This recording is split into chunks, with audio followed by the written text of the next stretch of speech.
Welcome to Single Tree Nation. I'm your man, Charlie Eblin, the host and owner of Single Tree Woodfire Barbecue. We are here to build community through undeniable hospitality, storytelling, and the perfect plate of barbecue.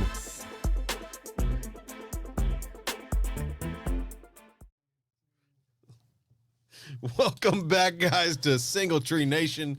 I'm your man, Charlie Eblin. We have our illustrious co-host, what up, Mr. y'all? Derry, sitting next to me.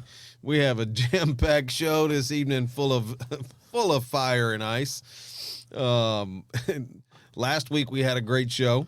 And that was a good time. It was a lot of fun.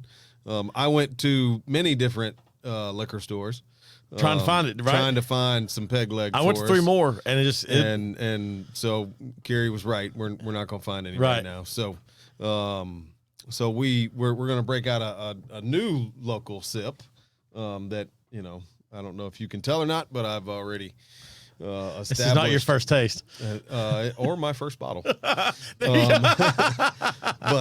We won't. That's semantics. We won't get into all of that. The details don't need to be put out there. But I was turned on to this for multiple different reasons. One, they're in Shelbyville. Yeah. 2, it's maybe 2 or 3 miles away from my grandfather's farm. Oh, even better. So it's really kind of, you know, local and I found out I just stumbled through them on the D&J website and saw the story about how it all came about. Mm-hmm. And it's impressive. And because that was not what they were trying to do. She was just in town. Yep. And was like, hey, what is this? And I think like a year later, she owned a big piece of property and was going to make a brewery out of it. So there we go. There you go. Yeah. Or distillery, not a brewery. Yeah. Yep. Excuse me. Yeah. So Uncle Nearest is pretty special. I won't hold it against them that they have a different barbecue joint in their place. Okay. You know, we'll let it roll. Hey, phone call. But you know, phone calls maybe. Who knows? Anything's possible. No, I think they partnered with the place out of Lynchburg, the one that's over there by Jack. God, I always mess up the name. Barrel Barbecue, maybe. I don't know. Idea. I'm probably totally wrong. And if you know the name, let me know, and then I'll remember probably by the time then that happens. But so I brought that for us to taste. We have a lot of conversations to have today. I dig it. I was trying to kind of put some stuff together in my head, and I was like, man, 2 or 3 things kind of came to mind, but I didn't have anything that just jumped out at me.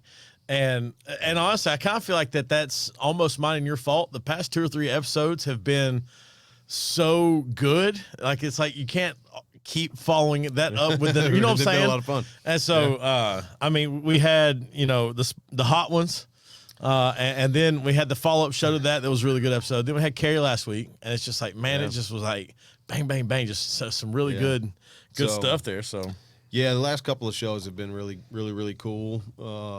We have a couple of guests that are coming to, some local people. Nice. That I'm putting on the books. So stay on the lookout for those. Those are going to be really cool to have. And then I think that's really about the next month, 6 weeks are kind of booked out. So it'll be good stuff. Yeah, lots of fun, lots of good stuff. But I wanted to start today off with a segment of what did you learn this week? I know we both are pretty big on trying to get better. Yeah. Trying to improve, learn stuff, lose weight, get better health-wise, mental-wise, religious-wise. Like all the way around, we're always trying to find ways to get better. And I've had a lot of different conversations. One of the conversations I actually had earlier today was, how do you reset?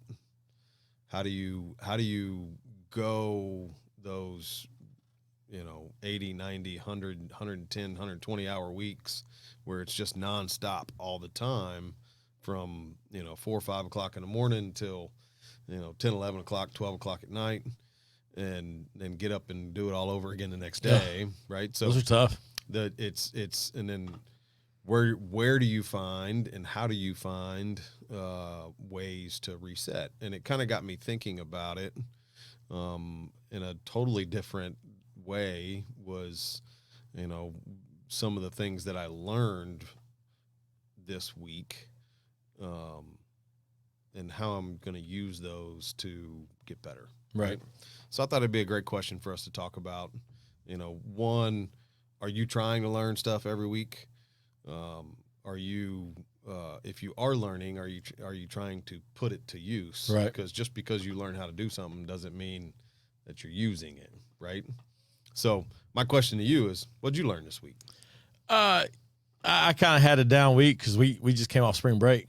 And, for me personally, one of those things that I don't know if it's what I learned, but it's definitely a reminder, is being situationally aware of where I'm at in my life and not letting all the stuff cloud what's actually going on. And so what I'm kind of getting at is we didn't travel for the break or anything. And so there was a whole lot of just, well, let's do this day. Let's do this day. We kind of just had all the things going, and it wound up being a break where it was refreshing. Did a little something every day. One day we're just out with the family. One day we're at mom's. Took a couple of my daughters fishing one day. Catch anything? No, we caught a breeze. That was it. I mean, it was, dude. That's some of the best days. And we had a blast. And my daughter looks over and I was like, girls, we ain't catching nothing. She goes, no, but you're having a good time with us. I'm like, you're 100% right. And so, and that was the reminder there of just like, am I out here just for the fish? No, I'm not. And then, have a wonderful time with them. We're making memories. We're laughing. My youngest daughter was trying to cast in a slightly different way than just the traditional overhead. And there was a clearing of space underneath her, and she was kind of trying to use that open space and fling it up, right? Mm-hmm. Which is not impossible to do, but it was new for her. Yep. And I look over at one point, and somehow she cast it out in front of her, and the bobber landed on the deck next to her. And I wasn't sure how the physics of that worked out, but it was kind of impressive. But, that little reminder of my daughter of is just, be aware of the situation. And because we did have a great week. Had some productive stuff going on and built a couple of little things and just had some downtime. It was Easter weekend, of course, so you wind up, you got the festivities and stuff going on that. And we really just took Sundays just kind of not just rush through everything. So, like I said, it was more of a reminder for me of not what I learned, but just be aware situationally of where you can be in life. Because that rat race, we were talking about before, the traffic today. Mm-hmm. My whole mindset changed in the drive over here. And that old saying that Murfreesboro is 30 minutes from Murfreesboro is becoming more and more accurate the longer you go to Murfreesboro. And it's just like, sure. But situationally, where am I at today? And I'm in a great spot. I've had a wonderful day. I got a good weekend coming up ahead, that kind of stuff. So don't get bogged down just in the moment, because sometimes that moment changes quickly. There's highs and lows every day, every week, every month, day. every year. Every right? day, man. So, and I think we've talked about it before. What's that Tom Hanks said? This too shall pass. This too shall pass, man. Right. Like that. I've hung on to that. I've recalled that several times since you sent me that. And it's just like, this moment ain't gonna last forever. Mm-hmm. And sometimes that's really good. The other time is to hang on to it. So enjoy it. I took pictures of my daughters, and I was promptly reminded that somebody took a picture of me. I don't know who it was. I'm assuming it was my daughter. They came into my classroom. And she's like, "Oh no, they got one." And I was like, that was not a good, post. She's like, "No, it's awful. They won't show me the picture though." But apparently it's pretty bad. And I was at my desk. It's not like it could have been that bad, but apparently it was the angle, the new 0.5. Yeah, are you familiar with this, Trent? You know what I'm talking about? The 0.5? That's the new setting on your phone. Okay. Because you can't zoom in and have it all nice. Take the 0.5 and it backs you see everything. And so that's I bet you won't take a 0.5, whatever. And okay. So they got a 0.5 of me, and apparently it's just one of those deals. But it's great. But look, I'm gonna lean on you for some of this new hip lingo that we have. Hey man, because you're in it every day. So I might call you and say, what the heck does this mean? My mom does. Yeah. Mom be like, you ever heard this? Yeah, Mom. What's it mean? You don't want to know, Mom. That's what. Nope. Let that one go, Mom. We're gonna leave that one alone. Yeah. That is the fun part about being around kids. Because you do know that stuff. And there's a lot that still is over my head. But man, it changes so fast. Oh, so fast. I do look forward to the day that bruh quits being used. That's so. I'm not gonna lie on that one, man. That tell one, you a story. That gets me. And thank the Lord I wasn't there for it. So we are pretty tough parents. We are. We toe a pretty tight line in my house. Some of that is the way I was raised. Some of that is the way I want my children to grow up to be. Some of that's keeping the world out. Some of that's keeping the world out. Yeah.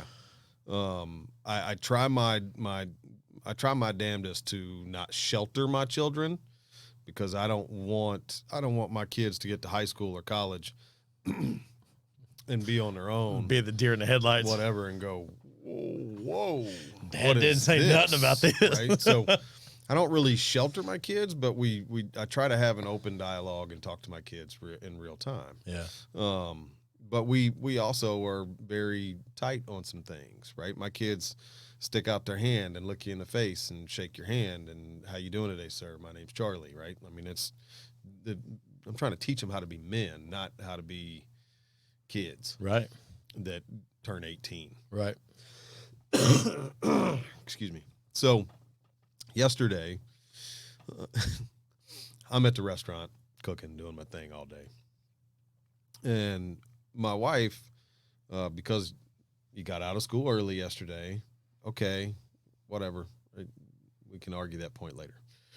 So she says, well, since practice is canceled for everybody, we got a membership to DBAT.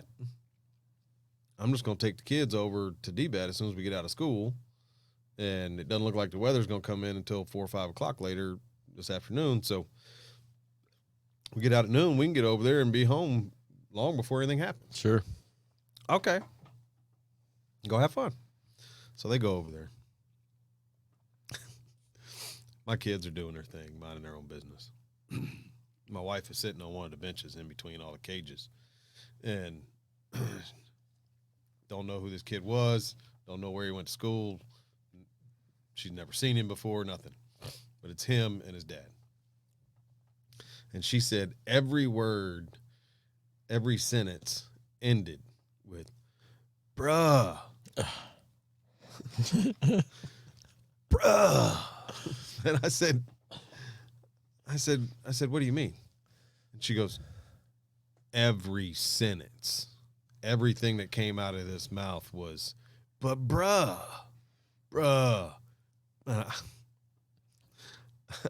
I said, was it really that bad? Like, I mean, you can go anywhere you want. I wasn't there, and I know it was that bad. Like, it just... She said it went on, they spent about 30 minutes there, and she finally had enough, and she had to leave. Oh, gosh. Because of the kid was talking to his father like that. Yeah. And I just couldn't imagine one of my children coming up to me in a joking manner and saying, but bruh. There's a line that my daughters know where they can go there with me of, the kind of we're pushing back a little bit. Right. Yeah. But they also are keenly aware of where that line is. Right. Yeah. And we're like, and if they don't know where the line is or they forget, a quick glance usually reminds them Dad's had his fill. And I try not to be the kind that's like over the top about it. And usually little stuff won't get me. But man, that is just one. And because I complained that y'all took a 3-letter word, bro, and made it harder with a 4th letter and said bruh and made it more annoying. Like, it's like, what did y'all ruin the word for? You put a U and a G and an H in there, didn't you? Like, I mean, like, it's exaggerated. All messing it up. Stop it. Just stop it. Oh man. Yeah, it's one of those things. Gosh. Yeah. So what'd you learn though? So what I learned this week is and I've known this, but I didn't realize how bad it really upset me. Is if I ask you for something or you need something or you tell me you're going to do something, whatever it is to overpromise and underdeliver. Right. That's always irked me. It's always really bothered me to an extent of I don't care whether you can or cannot. Like that makes zero relevance to me. But if you say, hey, I can get X, Y, and Z done for you by Friday at 3:00, then great. Well, Friday at 4 is not Friday at 3. Right. Right. Tuesday next week is not Friday at 3. Saying you'll deliver 6 and showing up with 5 is right. Yeah. So I had a particular situation happen at work, and it was a vendor who told me they could do something, and they not only did not do what they said they could do, but then they just kind of brushed it under the rug and did something completely different. And it crawled all over me like white on rice. I bet. I mean, well, you've planned and expected that this specific thing is going to happen. Oh, I was more pissed off than if I would have sat on porcupine. I mean, that's an image. Yeah, like running through a cornfield backwards. I'm telling you, my God. It just ticked me off. Yeah. It's a bad day. Okay. Yeah, must have been. Bad day. Must have been.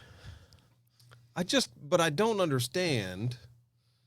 And look, and so what I learned was this: is one, my follow-up has to be much better, because some of my frustration would have been dealt with myself. Sure. If I would have followed up quicker, and more forcefully. And then the other side of it was anytime you have a middleman, things can go wrong easier. Sure. So eliminating some of those steps would eliminate some of that process. But the thing that I realized more so than anything, and that I learned, was if somebody fails you once, they're more than likely going to fail you again. And this is the second or third time this particular individual has failed me. Now, so I'm going to kind of pick you apart here a little bit. Is it the individual that's doing it, or the company causing the individual to do it? And is it the kind of thing that where a little bit of communication goes a long way? Like, is it something that you could change? Is it like, would it prevent your business from operating, or is it just like, hey, I've set something up for this and I can't get to that? Or I'm working towards a goal. Okay. And this individual was a middleman in that goal. Okay. And there was some communication from the end of that goal back through the middleman that never got to me. And because that communication it stopped here and didn't come back to me, caused frustration in my life. Sure. And that, so what I learned was, one, I have to trust but verify a lot more than I did. And a few episodes ago, we were talking about that anger is an emotion that no one but yourself can control. Sure. So why am I letting him steal my joy for my day? Right. And so all of that to be said, the biggest thing that I learned was I'm allowing someone to anger me and frustrate me that is not going to change the outcome of my day. Right. Right. There's nothing I'm going to fix today. There's no phone call to be made that's going to magically. Yeah. It's not going to, I'm not going to wave a wand and all of a sudden it's going to be what I wanted. So I'm going to start working on how to control that. One, on the front side, but two, on the reactive side as well. Sure. And I'm getting there, I don't know yet, but we'll figure it out. The thing about, over promising and under delivering, if you are working towards meeting those goals and like, listen, if I'm going to bring you 6 of these at 3 p.m. on Friday and I give you a phone call ahead of time, hey, look, I just need you to know it's going to happen by 3. It may only be 5 of them. I'm still working on the 6th one. I just need you to be aware up front. And that's one of those things that, like, that covers a lot of the grace and forgiveness there, because now it's not that you overpromised and underdelivered. It's just that now I'm communicating to you the situation that I'm in. Hey, here's where I'm at.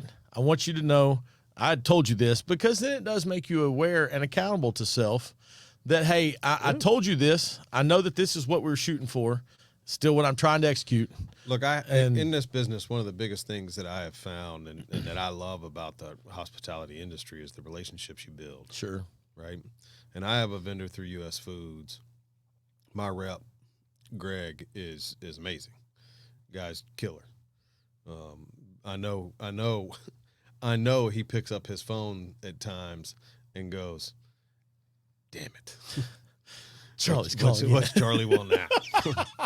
I know he does. All right. And Greg, if you're listening, I know you do. And it's fine. I still love you. I would probably do the same thing. But he picks up the phone and he's got a smile on his face when he picks up the phone. I can hear it. Right. And he takes a call, and anything I need, he fixes. I called him today at whatever time it was, and he was trying to wrap up his day, and I was like, man, I know you're trying to wrap it up. And he was like, I'm trying to quit being nice. I know you're trying to wrap it up. Right. But can you get one thing for me when you have time? Yeah, no problem, Chuck. I got you, man. We'll take care of it. But those kinds of things are great. And if there's something that happens with my US Foods orders, he's the first phone call I get. No matter what time of day it is, he's on the phone. Hey, man, I got bad news for you. Right. But again, that communication, that right there goes a long way towards, it's great what you're doing. I love it. Because it affects your operations. Very much affects your operations. All right, look, so with that, you have never had Uncle Nearest before. I've had Uncle Nearest. I have not had this specific 1856. Correct. Okay. So at the 100 proof. We're gonna. I don't know how much is in there. I can't see. We're gonna red solo cup it. So the lines on this are a little different. Are you aware of on a real solo cup what the line pours mean? Actually measurements. They're measurements. Yeah. And I think that's but they can't. Yeah. They're copyrighted though, right? All of them can't do that. So because I think they have the first one right here, and there's a little second indentation. But I think that's impressive. Somebody was thinking. I don't think many people at colleges are paying attention to it, but somebody was thinking. So probably not. No. So this one is the 1856 premium whiskey, 100 proof, handmade in Tennessee, which is in Shelbyville, actually. Maple charcoal finished, and then aged in a charred oak barrel. So I'm a sucker for the maple part. I can smell it. It's a pretty darn good whiskey. So astonishingly smooth with a gentle finish. Uncle Nearest 1856 is inspired by the best whiskey maker the world has ever known. Tennessee premier master distiller and teacher Uncle Nearest helped perfect the distinctive maple charcoal filtering process that exemplifies the best of American whiskey. Right. Now, for people that don't know, Nearest Green was the main guy for Jack Daniels when he first got started, and he was one of the people that lived on the farm, the property, whatever, and helped develop a lot of those original recipes for Jack Daniels. And then when and I forget the lady's name for Uncle Nearest, but she was actually doing a piece down here for something, and goes to the property, finds out who Nearest Green is. She's like, that's it, we're doing it. And now, correct me if I'm wrong, didn't she also for a while, or at least, or maybe this was part of her thing, didn't she have a full board of ladies for a while? Or their top distillers were all ladies or something? There's something, I don't know the full story. Because that was part of their award thing that they got, that it was the first one to be head up by that. So it's a cool story. I mean, I think it's worth reading for people, that, especially the local folks that know a little bit about Shelbyville and that kind of stuff. So we won't get into... And they also have the largest bar in the world, I believe. Oh, really? It's I think it's 100 yards long or something. That's literally insane. the biggest bar in the world. Wow. So, well, impressive. But here, cheers to you. Cheers to me. Go. All right. Let's try it out.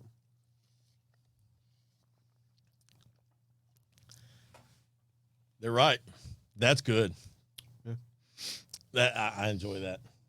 There's just the maple. A buddy of mine gave me a hard time because I brought something one time that had too much maple, and it was basically, it tastes like maple syrup. I was like, it's not right. This is it's just a hint. But look, for a 100 proof whiskey, that you would think it would be much hotter. Yes, but it's really not. It is not. Man, that's tasty. That's really good.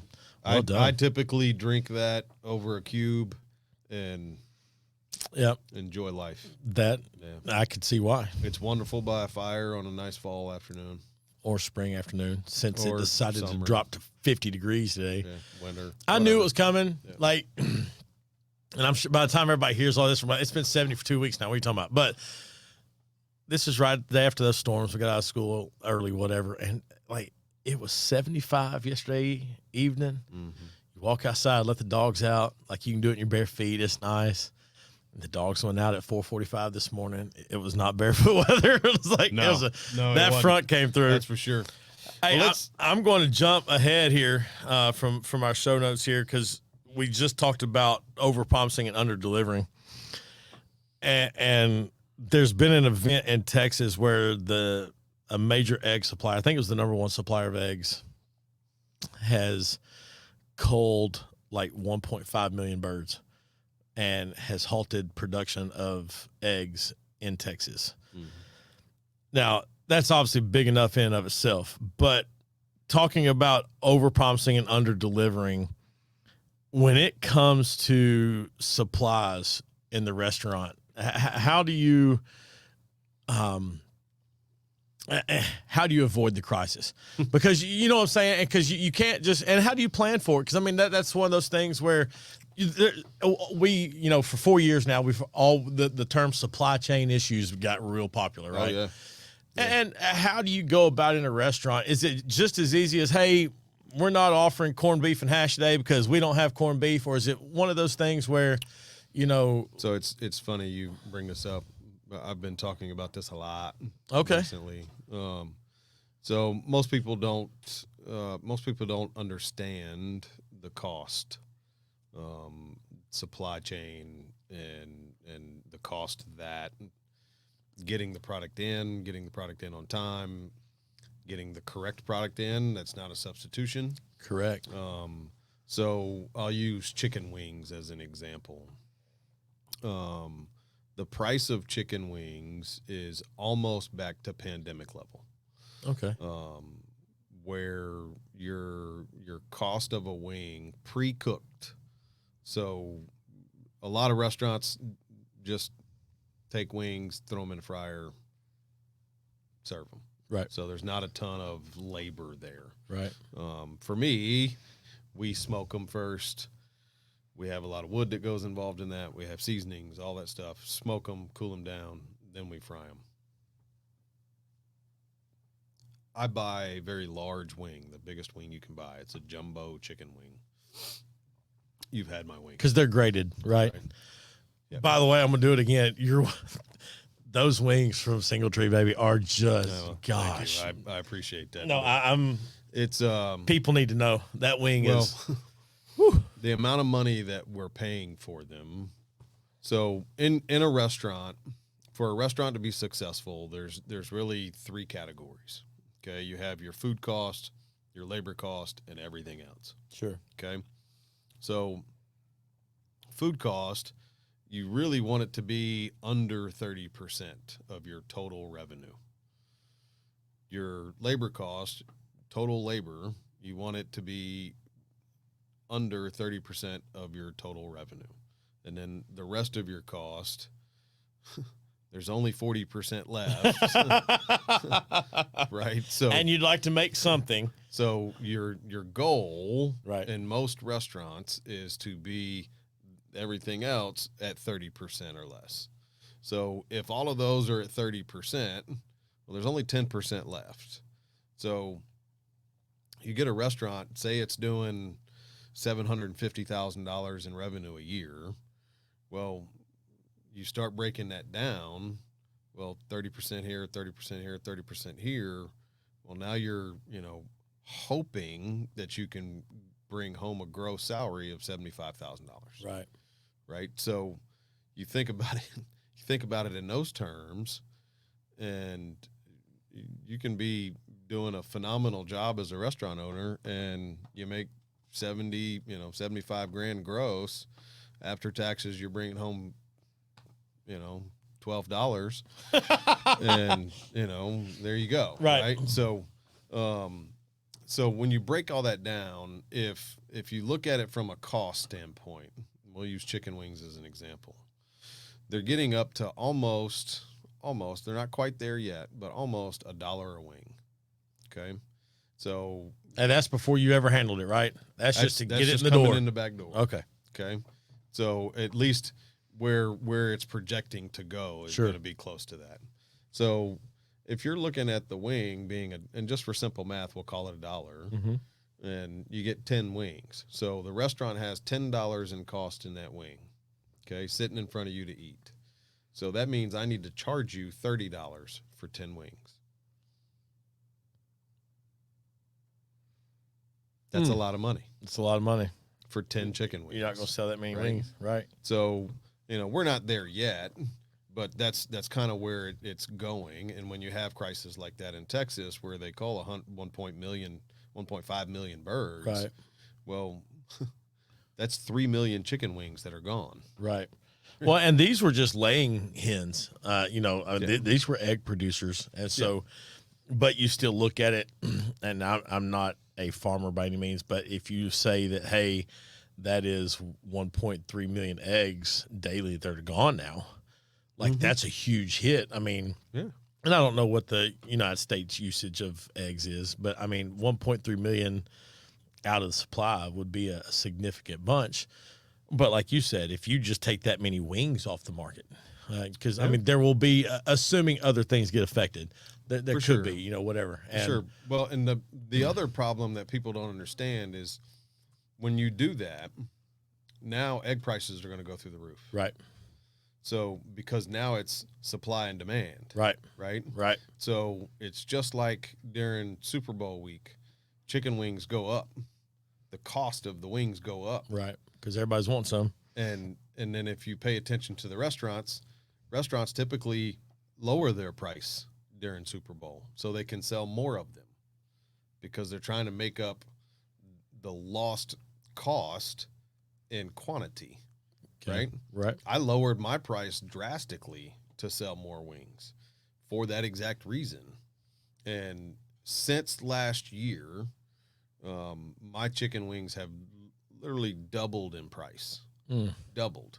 So if it cost me $120 a case now, and last year it was $60 a case, I just doubled my price in my cost. Right. But I didn't raise my price in chicken wings. Right. This year. Right. So I'm just making less money. Now it's funny you say that because I've seen several different restaurant chains and whatnot talk about their prices going up. Mm-hmm. There's a big national steakhouse here in town that is slated to make its third rise of cost in a calendar year. And this one's significant. This one's going to go almost 3%. And so, I mean, your steak, you know, your $20 steak, it's going to be $23, $24 now before too long. And, you know, just the only reason I don't understand, I should say I don't understand. It seems like that challenge for those supply chain issues start to be a pressing part of what you have to do. And it's well beyond your control. There's ways that you can counteract it, and there's things that you can do without raising prices. Sure. And one of the big things in the news today is shrinkflation, right? You know, we're reducing the package size, but the price stays the same. Right. Yeah, because the company can't make the money that they were making prior, so they're reducing. They're not wanting to charge you more money, but they're not giving you as much product. I did. It's not quite the shrinkflation thing, but I did see California passed making fast food the minimum wage $20 an hour. My favorite so far outcome I've seen from that, there's some burger chain down there. In-N-Out. Is that who it was? Do you know what I'm referring to? Their burger went up like 65 cents overnight. And I was like, folks, what y'all think was going to happen? And I mean, because you can only hit people so much before there has to be a breaking point. And it goes back to the conversation that I just told you about. If I did $10,000 in revenue and my total labor number and managers, hourlies, everybody, all my entire labor is over 30%, I'm not making money. Correct. Right? And tell me someone that owns a business that does it for free. That's not a nonprofit. Depending on which one of those you go to and what.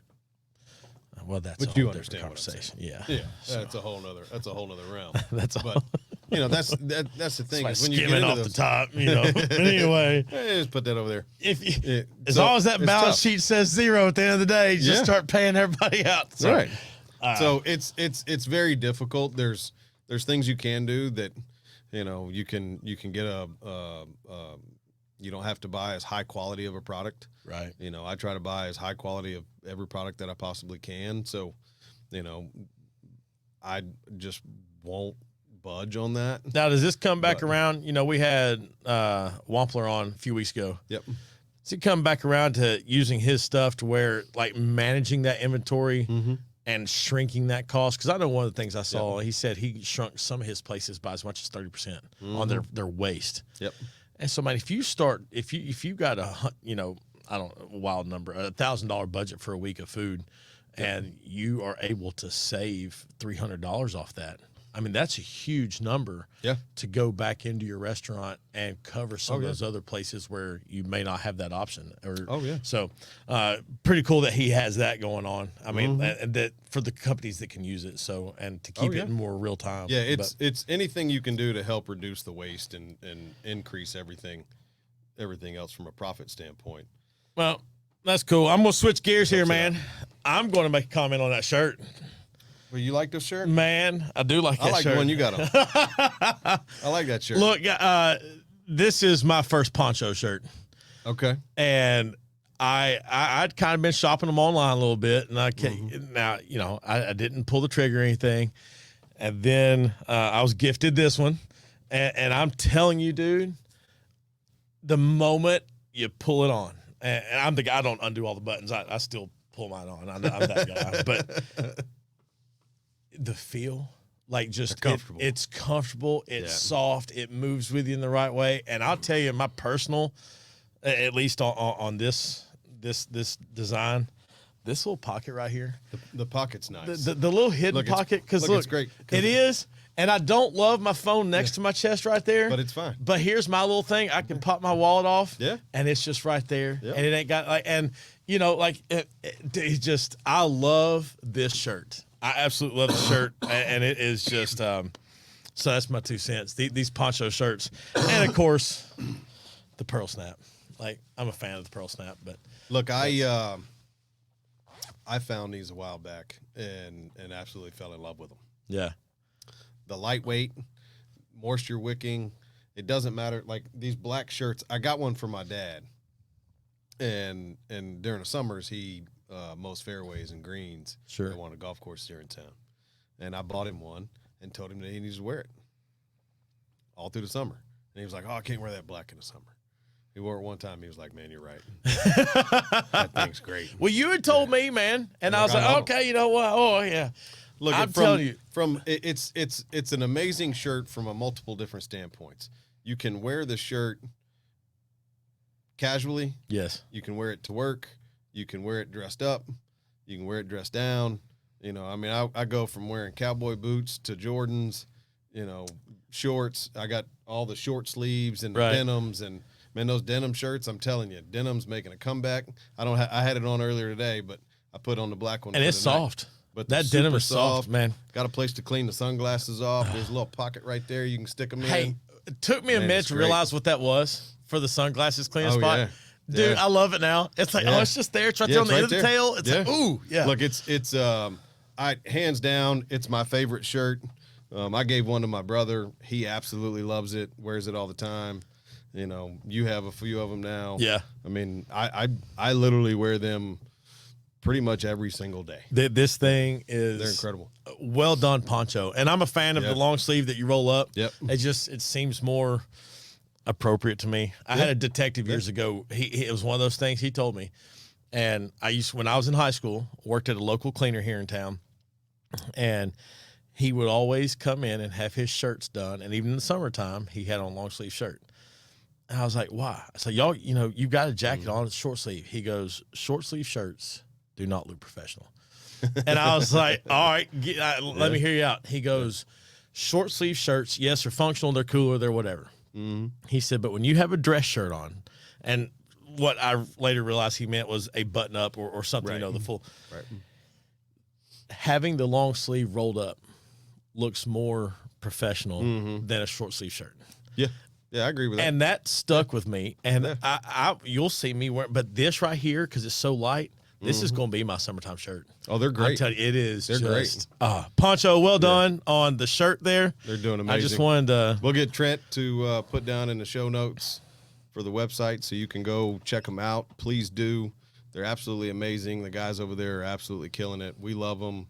We wear them all the time, and you won't find anything negative about them. I love mine. I absolutely love it. I continuously get everything that comes out new. Well, So, I mean, as you should. Look, I have one. I even have one of their corduroy shirts. Okay. And I look. I'm going to tell you, I was a skeptic on the corduroy. I was. It's amazing. Really? All right. It's absolutely amazing. Yeah, it's not going to. It is corduroy, so you're not gonna wear it in August. Right. But right. Well, maybe up north, but not around here. Gotcha. You know? But yes, check them out. Get you some poncho shirts. Poncho shirts, man. You can't go wrong. Love it. Good stuff. All right. Best day trip or advice for a day trip. Now, I got this. It's been jogging around my mind because I've seen 2 or 3 different things. Top 5 things you got to do in Nashville. Top 10 things you got to do in Nashville. I will be the first to admit I rarely go to Nashville. Like, I'm going to Nashville if like there is something that is bringing me to Nashville but it also got to be, it's springtime. People are going to start getting out a little bit more. So day trips, what's your go-to day trip? What do you want to include on your day trip? What you got there? Where are you letting it rip, man? So back when I had free time. What is that? Right.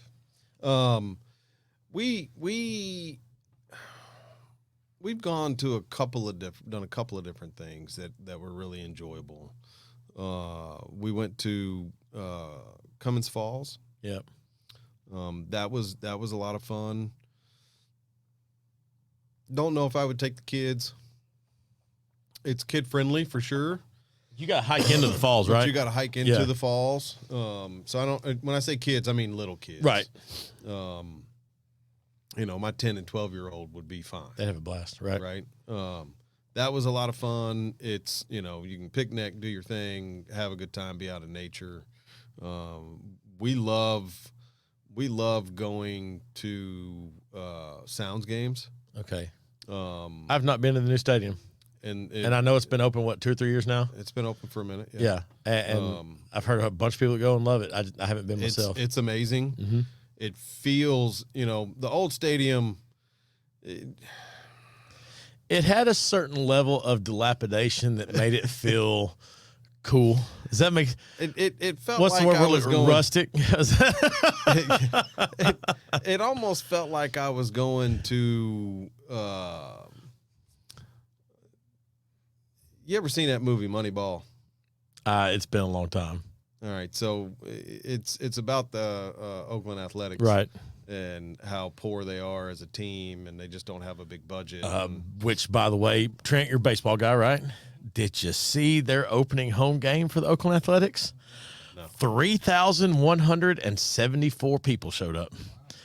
That's it. The local AAA team had almost 10 grand. And they were saying nobody's going to this game for whatever reason. I don't know. Wow. I'm sure they're doing whatever. They're trying to move the stadium or move the team, or I don't know what else going on. The team's for sale. Oh, okay. Yeah. Well, nobody's going. And you feel bad. There's actually a rumor that they're coming to Nashville. I've heard that Nashville's in the top 3 of if they did expand. Yeah. And which almost kind of surprises me from a major league standpoint, from a baseball standpoint, because we do have the Sounds who have done well. Mm-hmm. And then we're right in between the Ohio teams and Atlanta. Yep. And it's there's a lot, and St. Louis. I mean, those are all easy drives here. Because Nashville and Middle Tennessee is growing so rapidly and becoming such a tourist strike while the iron's hot. I think that's where it's coming from. And there's a lot of big money that have already put in. Yeah. To what is it? Is it the Nashville Stars? Sports Council? Oh. Sorry, I think they've already got a name for it. Oh, really? It's a whole deal. Oh, don't let it be the Stars. Please tell me some Stars. So, it is what it is. So, sure. Anyways, long story short. You're going to Old Greer. The old Greer Stadium, I always felt like I was going to a minor league Oakland team. Right. They had a budget of just above Oakland High School's baseball team's budget. Hey, some of these local high school teams got a budget now, man. You know about your boy plays. Oh, I know. I mean, gosh. I know. So I pay for it. Yeah. I know. These feel, I don't remember who I saw. Man. I saw a clip from, I think it was Riverdale over the weekend because they hosted some big tournament over break. Mm-hmm. And they've got the turf, and I don't know if they're whole field's turf or just the infield, but it looks sharp. And Oakland's got the same thing. Oakland's got the turf on the infield. And I'm like, man, these facilities look good, man. They look real good. Yeah. So anyway, Blackman's the same way. Yeah. I mean, the fields look sharp. I mean, it's crazy for high school ball. Right. We played on gravel. May as well have. Don't slide. There was some dirt and patches and grass every once in a while. Gosh. But, you threw a paper plate out for a base. Right. That's what it was. But good times. Yeah. Look, I love Greer, but the new Sound Stadium is really, really nice. It's really cool. There's a lot there. There's a whole bunch of restaurants right there as well. So it's not like you can go up and it can be a day. Right. It's not just going to a game. We always enjoy doing that. And then one of our favorite family trips that we like to do is Chattanooga. Chattanooga, baby. I was going to bring it up. Chattanooga for me is sorry. First of all, it's an easy drive. Mm-hmm. So you can get down there. You can get back if you want to. If you want to stay, they've got completely cool places that are right downtown. You've got plenty of Airbnbs and stuff, whatnot, but they've got the Reed House is one of my favorites downtown. It's the old historic hotel that's right at the end of the strip and stuff, and they got some that are closer to the aquarium and whatnot.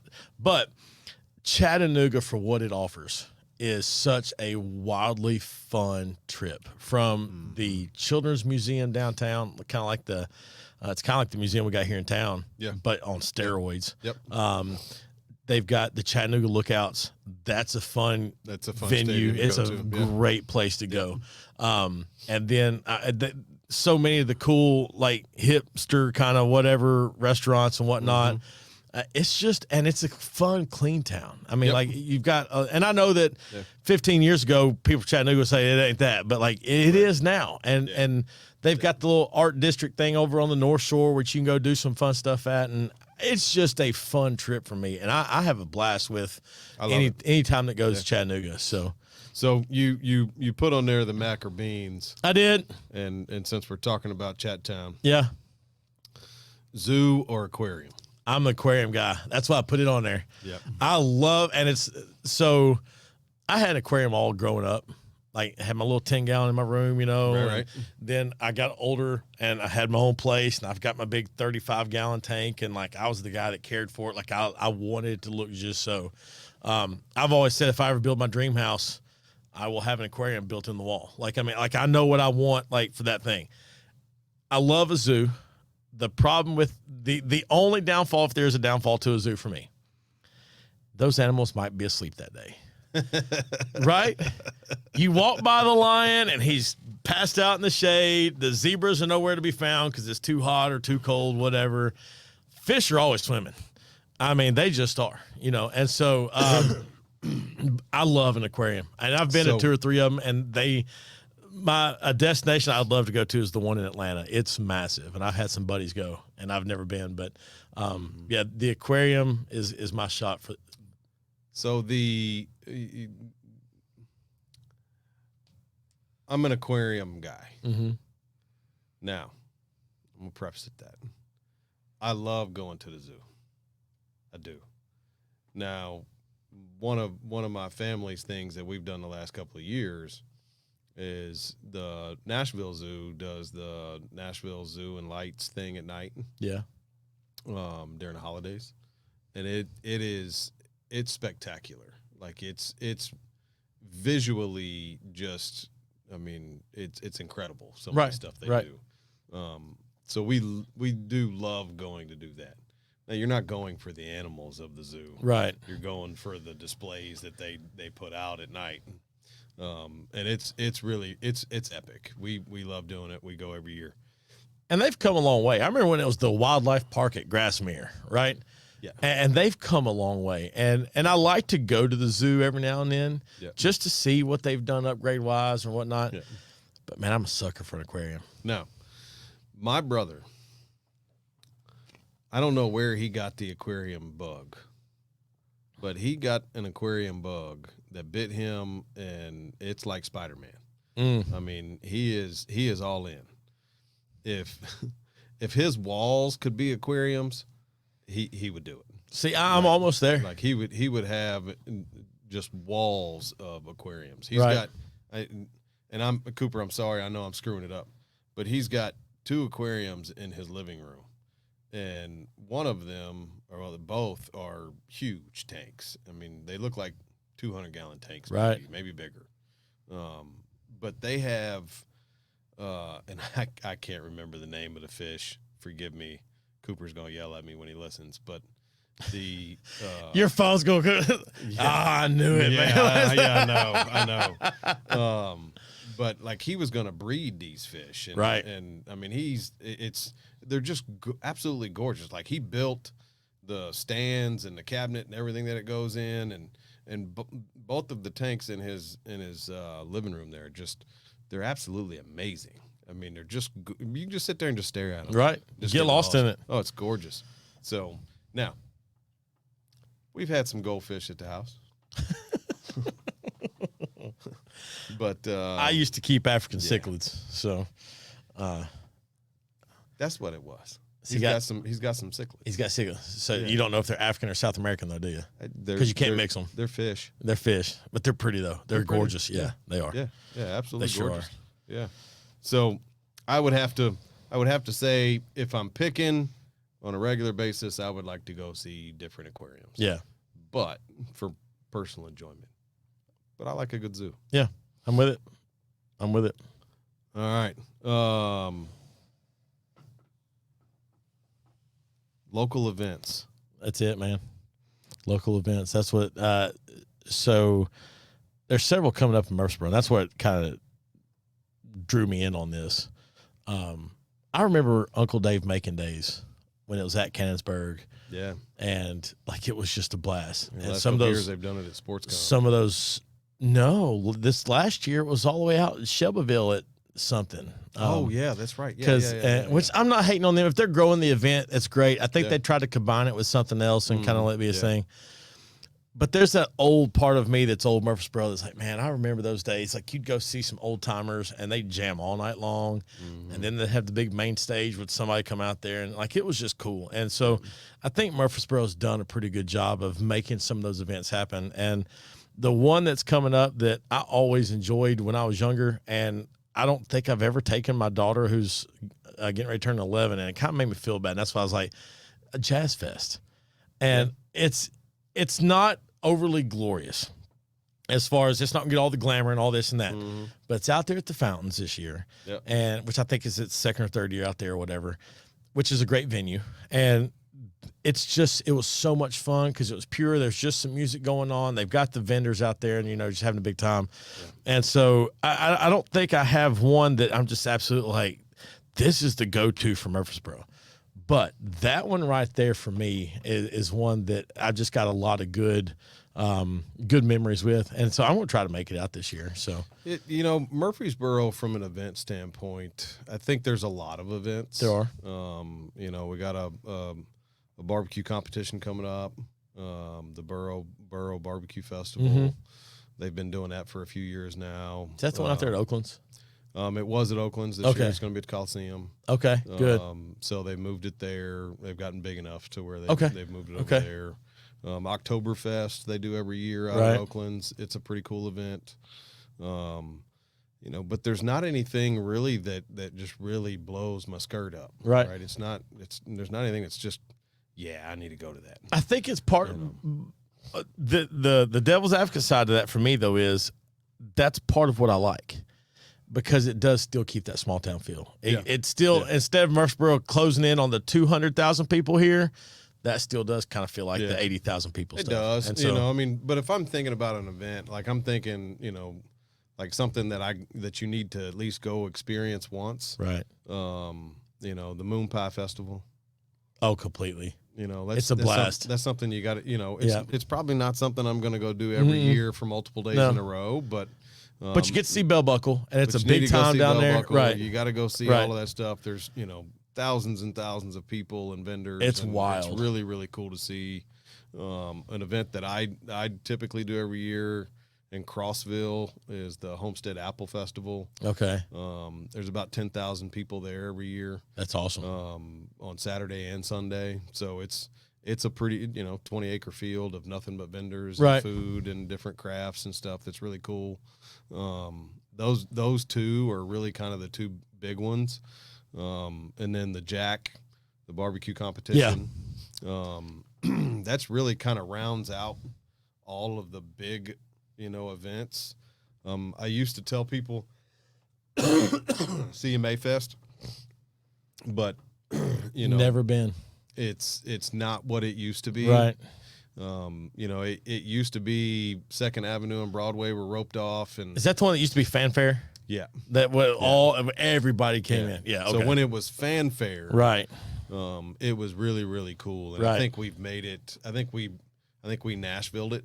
Yeah. And we corporatized it and kind of we made it a money maker, not an event. Right. And so it kind of took some of the love out of it to me. Fanfare used to be really, really cool, man. Yeah. Like walk around there and see the tank tops and the fanny packs and the fanny packs. Oh man, which have made a full comeback, by the way. Yeah, it was flip flops, and if you didn't have the cutoff jorts on, we were talking about a couple episodes ago. You had on like some Nike or Umbro shorts and a tank top with a fanny pack. Gosh, oh man, yeah, it was killer. That's wild. It was. It was full on fanfare. I love it. People geeked out about it. Right. It was a lot of fun, but it's CMA Fest it's still cool and it's still great to go see. And it's probably something that you should probably go do. Yeah. Right. But you're going to do it once. Right. Right. It's not. Yeah.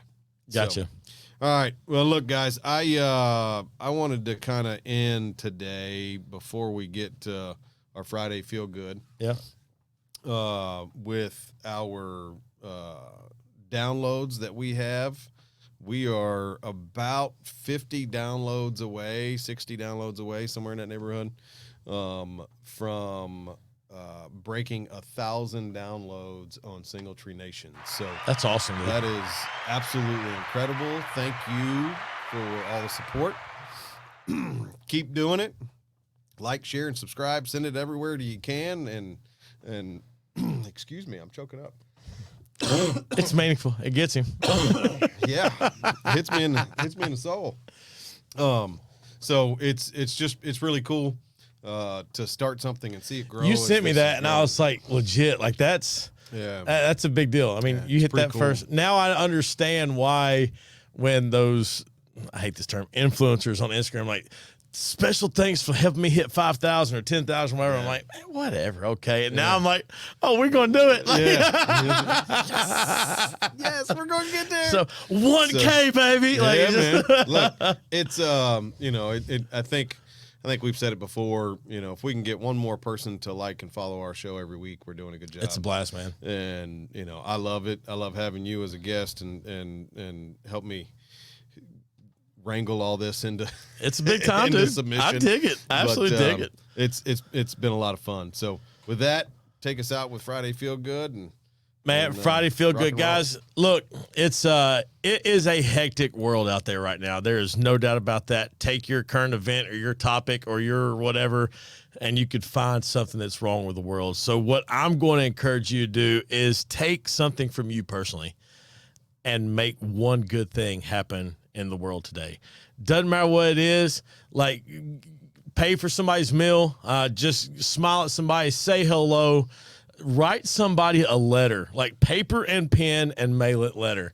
And I promise you it'll make a big difference. Be authentic about who you are, reaching out to others, and just have a good time. Look, you know what to do. Find somebody you know, tell them you love them, and don't just say it, mean it. Like, I mean, they'll know if you mean it. So yes, they will. It's easy. So amen. Go out and make an impact. Go out and make an impact this week. You got it? Yeah. You sure? Man, I'm choking up. All right. It's 1,000 downloads. I'm getting sore about it here. So look, we appreciate it as always, guys. If you want to get involved, please feel free to reach out to us. You can email me at Charlie, CHARLIE @singletreebbq.com. You give me a call at 615-307-0120. And as always, we appreciate your love and support. Thank you, Derry. Appreciate you, brother. Uncle Nearest, Poncho. We love you. Dig it. Go get a Poncho shirt. Get you a Poncho shirt. Comments down below. Until next week, we'll see you then. Thanks for joining us today. Make sure you like, share, and subscribe to the channel. And as always, leave us a 5-star review and come see us at the restaurant.